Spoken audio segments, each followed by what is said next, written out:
नमस्कार दोस्तों, भारतीय सरकार के द्वारा एमएसपी रबी फसलों के लिए दिया जा रहा है। 2026-27 मार्केटिंग सीजन के लिए एमएसपी तय किया गया है, यानी कि न्यूनतम समर्थन मूल्य।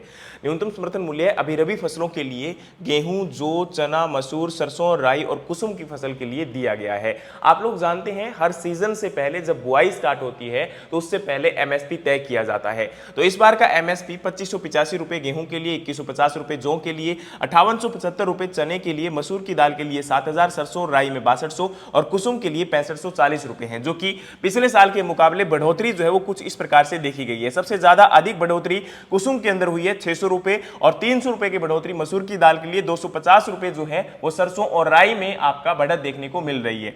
लेकिन ये जो आपका एमएसपी तय किया जाता है ये A2 प्लस FL मेथड के आधार पर तय किया जाता है। आप लोग देख सकते हो, ये वही प्राइस है जो अभी भारतीय सरकार ने एमएसपी यानी कि न्यूनतम समर्थन मूल्य तय किया है आपकी अलग अलग फसलों के लिए। लेकिन अगर हम C2 प्लस 50% जो कि स्वामीनाथन रिपोर्ट के अनुसार रिकमेंड किया गया था उसको फॉलो करें तो दाम इतना मिलना चाहिए था, यानी कि हर फसल में जैसे गेहूं के अंदर 121 रुपए का नुकसान प्रति क्विंटल किसान को हो रहा है, दूसरी तरफ 643 रुपए बार्ले यानी कि जौ में हो रहा है, 1437 रुपए यहां पर ग्राम में हो रहा है, मसूर के अंदर 864 रुपए प्रति क्विंटल है, और सरसों में 637 रुपए और कुसुम के अंदर 2067 रुपए का घाटा जो है किसान को प्रति क्विंटल देखने को मिल रहा है।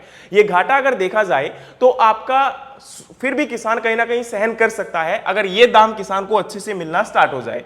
लेकिन सबसे ज्यादा इंपॉर्टेंट ये बात है कि ये दाम भी किसानों को मंडी के अंदर नहीं मिलता है। जब मंडी में किसान अपनी फसल को लेकर आता है तो उसका दाम एक्चुअली कम हो जाता है। सरकार दावे जरूर करती है, हाँ कुछ फसलों के लिए कुछ किसानों को मिलता भी है, लेकिन सभी किसानों को यह दाम नहीं मिल पाता है, जिसके कारण किसान को अपनी फसल कम दाम पर बेचना पड़ता है, जिसे हम डिस्ट्रेस सेल कहते हैं। यानी कि दाम उसका अधिक होना चाहिए था लेकिन वो कम दाम पर बेच रहा है। जितना उसने कमाई की, जितना उसने लगाया, उससे वो कम दाम पर अपनी फसल को बेचेगा तो नुकसान उसका बढ़ता चला जाएगा और आने वाले समय के अंदर काफी समस्याओं का किसान को सामना करना पड़ सकता है। आज 47% पॉपुलेशन भारत की जो है एग्रीकल्चर में एंगेज्ड है, तो उनके लिए सरकार को सोचना चाहिए, और अगर हम एग्रीकल्चर को वाकई में आगे बढ़ाना चाहते हैं तो हमें इस दाम को इंक्रीज करना पड़ेगा। बाकी आप इसके बारे में क्या सोचते हैं कमेंट बॉक्स में कमेंट जरूर करिएगा। मिलते हैं नेक्स्ट और वीडियो में, तब तक के लिए जय हिंद, जय भारत।